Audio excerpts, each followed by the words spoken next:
So we're back with something a little bit different this time. Altcoins over $1 billion that are, in my opinion, undervalued still. Bear market vibes. Altcoin bear market vibes. Come on, get with it. If you're new around here, you'll know that I have done a nice little thing.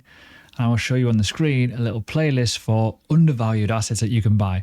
The last video I will do, which will be the following one after this, will be a risk management strategy on every single coin that I picked, how to categorize them so you can make a balanced portfolio so you're not flapping if something goes a bit awry. So on the screen, as you can imagine, there are the 4 videos. Started off at under 50 million, under 250, then under 500, under $1 billion, now we're over $1 billion. This is the last one in terms of the showcase, in terms of the good risk to reward in some solid assets. Now, I know some people go, I don't want to invest in that because I'm not going to make the money. But sometimes the safer money is the better money as well. So you've got to have a good balance, right? There's no good just being in meme coins all the time. There's no good just being in low cap coins all the time. If you do make profit, obviously, distribute into some blue chips, right? So this is kind of what we're talking about, right?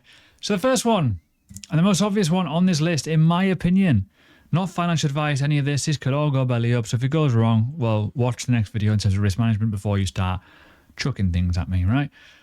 Cardano. Market cap in the previous cycle was much higher.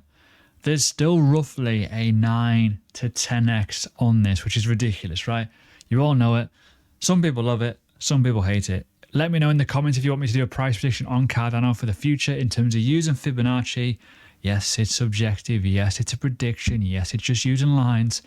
But it's the best thing you can go to if any asset goes beyond their all-time high. This has done it a few times. Could be interesting, right? So if you don't know what Cardano is, I'm not going to go too deep in any of this video in terms of the ultimate fundamentals because you can do your own research. But it is a pretty well-renowned blockchain created by Charles Hoskinson, who also co-founded Ethereum. And you can imagine there's a lot of waffle on the website. Please do your research. Please double check. This website, in my opinion, is probably one of the better websites out there in terms of getting the information out there. You can stake it. Staking's really good. It's a really efficient blockchain. And yeah, to a lot of people, they say it's dead, but the code says otherwise. So going on with that and to segue into code, the most popular blockchain in terms of builders right now is currently Polkadot. Polkadot has got a lot of code commitments all over their GitHub. Their founder, again, co-founder of Ethereum, created the language of Ethereum, right? Crazy when you think about it in terms of what they can achieve. So yes, different narrative, different thing. But again, you can get the idea. This is a layer 0, not a layer 1. I did a video of Polkadot the other week and everyone was like, layer 1. No, it's not layer 1. It's a layer 0. So make sure you understand that. Very, very different. Again, not going to go too much detail into it, but it has a monster token utility and it's probably one of the most decentralized assets out there that you can get, which is always good. Don't let the price fool you. Look at the developments. Look at what they're doing. Okay, it could run hard. Avalanche, another one. The reason why I'm picking this one is because of its absolute fall from grace, and you can imagine what could be happening in the future. It's still maintaining its volume, still got the Ethereum virtual machine side of it, and it's actually not doing too bad in retrospect terms, right? Again, quite a nice looking website. It's pretty neat and tidy. You don't have to go too far to find out what it is. It's also a busy blockchain, 8 million active addresses, a load of, validators. There's a lot of stuff happening right now. And it's also very, very energy efficient, right? I know, it's one of those buzzwords at the minute, but you get the idea. For me, I really, really rate Avalanche. Personally, don't hold it, but I do rate it a lot. It's one of those ones that you kind of look at and you think, oh, you know what? That's pretty good. And when we look at the likes of the risk to reward, now let me just show you this as well, just to give you an idea. So some of these look like this. They're down like 90%, which is why I'm saying undervalued over $1 billion, which is crazy, right? So they've already got the infrastructure, they've already got the network, the team, the marketing elements to it. They've already done it before. If this goes beyond its all-time high at $146, oh my God, that could be very, very interesting. So bear that in mind, okay? Next one, and another obvious one, in my opinion, is Atom. Now, Atom is a little bit different to Polkadot. It's very similar to Layer 0, right? It's had some big problems. Luna UST was on this network and we all know what happened there. We currently run with Binance and a few other chains, which is relatively good, but it hasn't quite had the limelight versus like obviously the likes of Polkadot. but it's a very, very efficient blockchain. It's a layer 0. It is very, very similar ilk to Polkadot. So just be mindful that they are very similar. They don't I don't think they fight each other too much, but this is a good thing about some of the space. Sometimes you get like a bit of maximalism in a lot of things, but actually Atom versus Dot isn't too bad, but I do rate it a lot. I think it's brilliant. I rate both of them, but as you can imagine, you know, you've got crypto.com on here, obviously got part of the Ethereum chain, the Binance chain, Bitcoin, etc. They lost a big, big entity in Luna, which was a bit of a shame, which kind of, I think, held it up a little bit in the previous cycle. Next one. Hedera Hashgraph is a DAG. It's a little bit different to a blockchain. However, it is pretty big, pretty meaty. It is a pretty big enterprise grading blockchain, right? What do I mean by enterprise? Normal companies, random people on the street may use this without even realizing, right? It's pretty big. It's got, you can see, I'm just putting the transactions up now. It's taking its time. Come on, get there, come on. Quick, it's efficient, it's fast, it does its job, right? This is what you want from a blockchain, a DAG essentially, right? Now, as you can see, it's held by a responsible, decentralized element around all these companies. So yeah, you can imagine what kind of clout this has got in terms of the mind within it, but please do your research. It is a little bit different. I'm pretty sure it is a DAG with an element of blockchain within it. It's a bit of a hybrid, I believe. I can't quite remember, but again, do your own research before you start jumping in. But yeah, there's a lot of things in this and you can see it.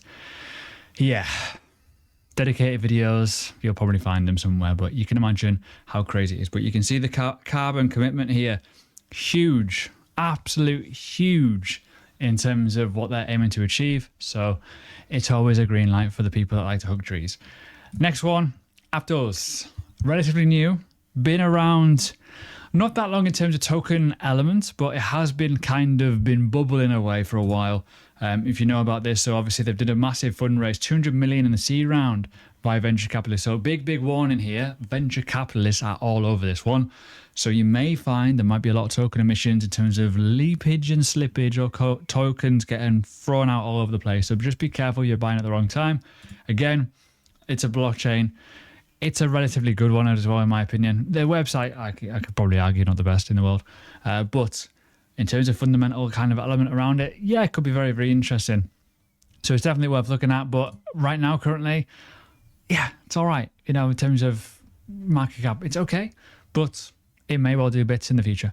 Next one, what I think has got unbelievable risk to reward is a Near protocol. Brilliant blockchain. If you've ever used it, it's fast, it's efficient, it's hit a layer 1. It has a lot of utility language. It does a lot of things. It's fully interoperable as well. It's cheap. It's, as I say, the utility use is pretty efficient. The staking rewards are also very, very good. The website's neat and tidy. It's very, very easy to get onto the wallet side of it as well. The ecosystem is growing quite significantly as well as the coding base and stuff. It's doing pretty well.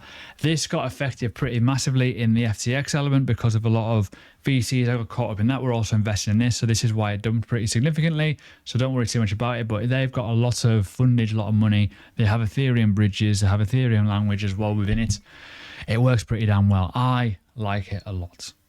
Another one that seems to do well and has a lot of its tokens out is also VeChain. VeChain has a lot of volume. It's an enterprise grade kind of Internet of Things element around it with supply chain and stuff. Got some monster partnerships. I think if you go to VeChain.com, you can start to see some of the partners that they do have. This is obviously the product, the whole product element of it, what they've got. They've got a lot of stuff. Now, I don't want to go too deep in terms of what kind of partners they've got, but they've been around for a while. Here you go. There's partners. Huge. Lots of things happening here. So this is a genuine working product. It's huge. It gets a lot of hype. Certainly does well in bull markets. It has done well over the last 5 years. It's been around for a while. Again, one of those ones that I kind of just sit in there. When the market goes up, this tends to follow it. So it's a real good asset. Again, you can look at two different websites. That's VeChain.com and you've got VeChain.org. VeChain.org is more about the other side of it. But you can see here how, you know, it's quite... It's ridiculous. It has a lot of information that you can get looked at. But yeah, it does pretty well. I like it a lot. Another one, Quant. Did really well last year. I talked about it briefly when it was going on a hype cycle.